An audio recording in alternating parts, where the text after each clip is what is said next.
صبح زود است و آفتاب تازه از پشت کوه‌ها طلوع می کند.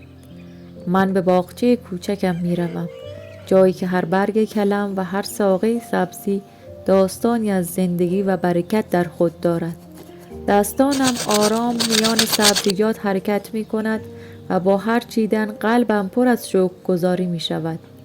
این سبزی ها تنها برای غذای امروز نیستند، بلکه نشانه ای از نعمتی اند که همواره با ماست اگر چشمهایمان را باز کنیم و ببینیم.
به به محیا عجب اناری، بخور کیف کن. به به عجب اناری. آره خیلی خوشمزه.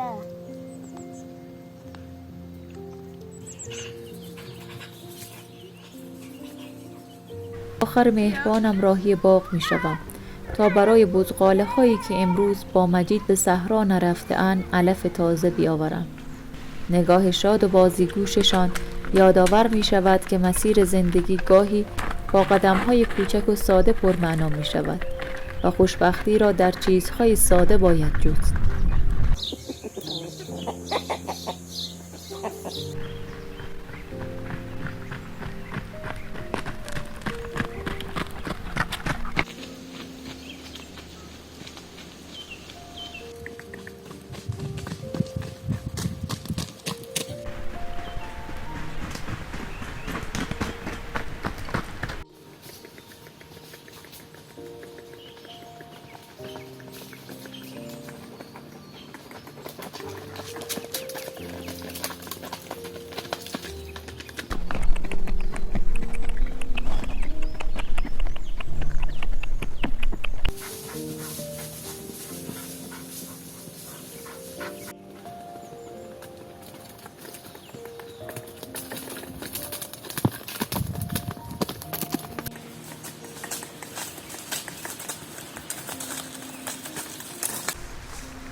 شو.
بیا غذا تو بدم. بیا.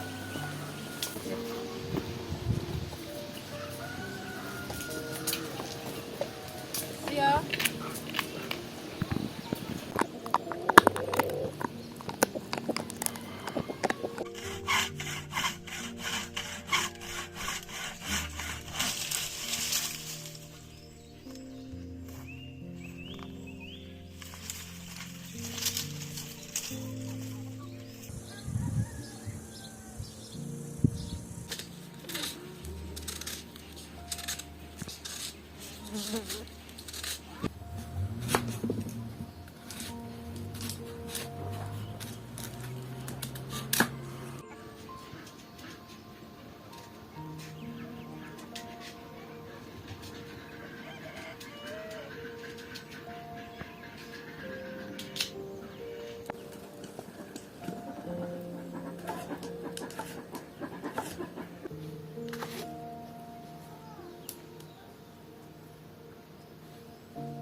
غذایم را روی آتش می‌پزم. صدای آرامبخش شعله‌ها و گرمای ملایم آتش لحظات را به خاطره آرام و شیرین تبدیل می‌کند.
بسم الله.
در پایان خانواده دور هم جمع می شویم. در این لحظات ساده با قلبی سرشار از سپاس به شما دوستان عزیز فکر می کنم که حضور خود را با من شریک می کنید.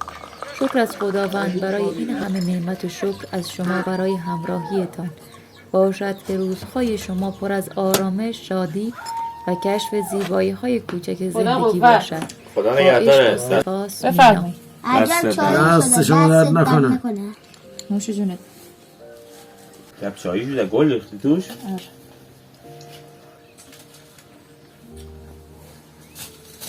نکو بخور. جای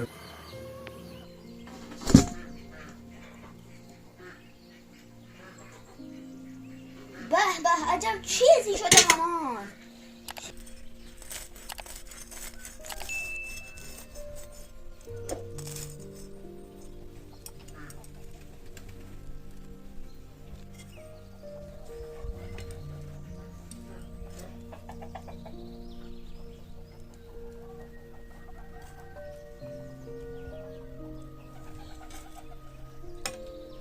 بفرمایید. بسم الله الرحمن الرحیم. خدایا شکر از اینی که هر رنگیتر بگردم. الهی مریضا رو شفا بده. الهی گشناره سیر کن. الهی اونایی که خونه ندارن صاحب خونه شو کن. اونایی که قرض دارن قرضاشون ادا کن. آمین یا رب العالمین.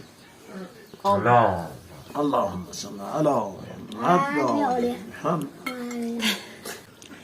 به عجب غذایی درست کرده این مامان. نوش جونت مامان. دست درد نکنه بابا جون.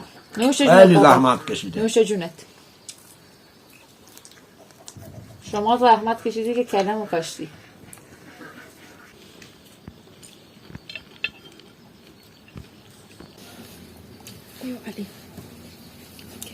دستت درد نکنه مینا جان، خیلی خوشمزه. نوش جان.